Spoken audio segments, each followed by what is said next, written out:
Hello everybody and welcome back to Screen Stars. If you've been following my channel at all, you've seen that I've been uploading quite a few Injustice videos as I have been playing the game quite a lot, and I thought now that I have pretty much completed it or put a lot of time into it, it was time that I put up a review.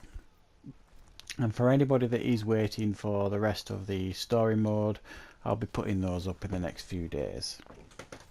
So, Injustice 2. Now, this is obviously the follow-up to Injustice Gods Amongst Us that was released several years ago on Xbox 360, PlayStation 3. Now, it's a game that I did play, I enjoyed, I thought it was very, very good. But I will right off the bat say that I am, generally speaking, not a fighting game fan. It's not a game these days. Fighting games are not the sort of games that I tend to play these days. There are games that I played an awful lot when I was young. I played the Tekken games, things like that. I spent a lot of time on Mortal Kombat games when I was younger, but they're not games that particularly interest me these days. But saying that, Injustice is a game that definitely interests me. I enjoyed the first one. I like the superhero genre. I like superhero games. And they absolutely nailed the first one, and this one has been getting really spectacular reviews, so I was very interested in playing it. So what do we get with Injustice 2? Well, we get actually quite a lot, and considerably more than the first one. It follows on story-wise from the first one, and if you've played the first game and played through that story, it's a follow-on from that. It's an alternate multiverse version. It's where Superman's the bad guy. And in this story mode, what we get is another excellent story, really well done, superbly voice acted by some very recognisable voices if you follow the DC universe, and some incredible graphics throughout the whole game, but especially in the cutscenes. It's almost cinematic in its presentation. And the story follows really. It's Supergirl really, and how she makes it to Earth, how Brainiac destroyed Krypton, and how she becomes involved in this storyline. And it turns out that Brainiac makes his way to try and take over Earth. Batman realizes reasonably quickly that he can't handle Brainiac on his own, so he chooses to release Superman from his cell after what he did in the first movie. And they all have to put their differences to one side and try and fight this enemy, that almost unstoppable enemy that is Brainiac. And throughout we are introduced to loads of characters. We get to play as many of the different characters. What's different here this time is you get to choose in many of the scenarios a choice of two characters that you wish to participate in the battle. So there is some replayability factor here. And you also get a different ending depending on your choices. So there's some replayability factor there too. I have to say, I really enjoyed the story. I thought the story itself was really well done. The main weaknesses was it was too short, but you kind of expect them to be short in these types of games. But also there were some storylines that were packed in there really just solely so that those characters could have a battle. It would seem they kind of seemed a bit forced, some of the battles. But that's really only nitpicking. It's absolutely an excellent story. Really well done, and like I say, incredibly cinematic. It really does feel like a movie at times. What else do you get with Injustice? Well, you get a mode called the Multiverse, which is really good addition. It's constantly changing. Every few hours there'll be a new set of multiverse planets that turn up, and each one has got separate missions and tasks, and you might have to do them with certain characters at a certain level, and there'll be boosts added to it or obstacles put in the way, and you are rewarded with new gear things like that for completing these missions, and they are really, really fun to do. My favourite part of this game is the multiverse. It's excellently done.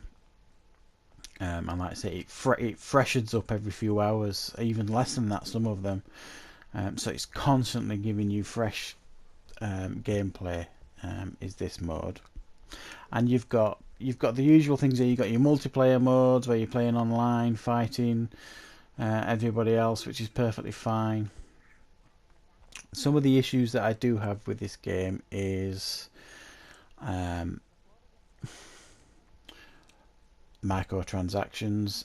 Again, naff. There's nothing else to say on that really. I think we're all in agreement that the naff, the payable characters, I mean £4.99 in the UK for Red Hood. I think personally, I think he's just scandalous for one character, and I will never ever pay that. Until that comes and drops in a sale, or until all the DLC has been released and it starts dropping down in price in sales, I won't be touching the DLC prices, because I think they're shockingly expensive, if I'm honest. I don't care how much I like a character, £4.99 is too much for one character. Speaking of characters, who do we get?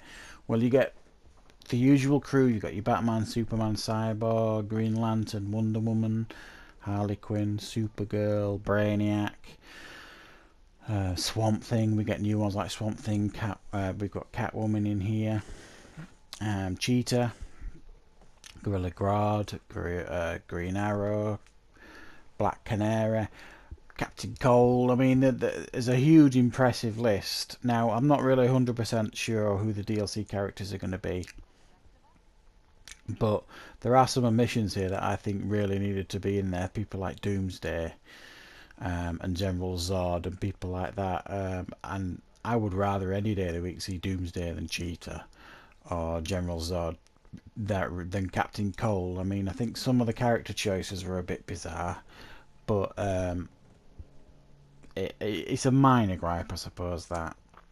But yeah, there are some bizarre character choices that they've added in, but some of the others that I've mentioned may well be part of the DLC, but as I've mentioned, I won't pay for the DLC until the price drops quite dramatically, if I'm honest. I just won't do it. I think it's getting out of hand, this DLC situation, with a lot of games. But power to you if you want to pay £4.99 or whatever it is in your country for a one character, so be it. As you go for it. I don't have any problem with anybody else doing it. I just won't do it myself. So what else do we get in the game then? Well, another huge addition that you got to Injustice this time round is the almost endless customization options that you've got. What happens throughout any mode that you play, in particular multiverse, is as and when you win battles, you are rewarded with new gear, and you can customize your character's look to however you want, depending on what gear you manage to unlock. Now, that gear could be armor, helmets, whatever it is, capes, badges, and you can make them look really quite incredibly cool or incredibly freaky depending on the character. And it does add an almost endless replayability factor to the game, because it does get quite addictive, because you want this new gear all the time. And it forces you to play with other characters, because you might be playing as Batman, who's a level 10, and you unlock Green Arrow equipment for level 6 or something, but he's only a level 2. So you think, right, I'll play Green Arrow for a bit to get him up to level 6 so that I can use that equipment. It forces you to play with the other characters and level them up, which isn't a bad thing at all. Some of them are really nice to play with that I wouldn't normally have chosen to play with. I really like Flash. I think he's excellent. I enjoyed Wonder Woman as well. I thought she was a great character. Green Arrow. And now these aren't necessarily characters that I would have chosen to play as particularly often. I'm a bit of a traditionalist, so I tend to stick to the Batmans and the Superman sort of thing. But Batman wasn't one of my favourite characters in this game. I thought he looked cool when you unlocked a lot of his gear, but he wasn't the best character to play as. So the customizational options is a massively impressive addition to this game, and it does add an awful lot to it in regards to you could do like a multiverse mission, where you could spend 3/4 of an hour doing a multiverse mission, do all the fights, and you will unlock a pile of gear, and then you could be spending the next hour just looking through all the gear you've unlocked and putting it on where you want it to go on the characters. And it's great, really. It's almost RPG like the way that it allows you to do it. So it's a massively impressive addition and such a good idea, and it's succeeded perfectly in this game. So there isn't an awful lot of negatives that I can give you for this game. For me personally, like I say, I'm not a huge fight fan, but I've got an awful lot of enjoyment out of this game. So for somebody that really is a fighting fan for games, this game will just absolutely blow them away, and I would imagine they'll be playing it for many, many months to come. It's a really well made game, and I can't imagine that there's many people can play this game and give it a huge amount of negativity, because there's none to give. It's one of the best looking games I've ever played. The fighting's fluid, the graphics are incredible, and all in all, as an overall package, this game is an absolute winner, and I do highly recommend it. I've scored it an 8 out of 10, mainly because of the microtransactions and the stupid prices for DLC. There is kind of a cheat that you can discover in the game if you want to level your characters up while you're watching a movie, so to speak. But I'm not going to tell you that. You'll have to figure that out for yourself. But there are some weaknesses to the game, but they're only really nitpicks. So from my perspective, if this is a game you haven't bought yet and it's something you're considering doing, do it, buy it. Highly recommended. It's a great game.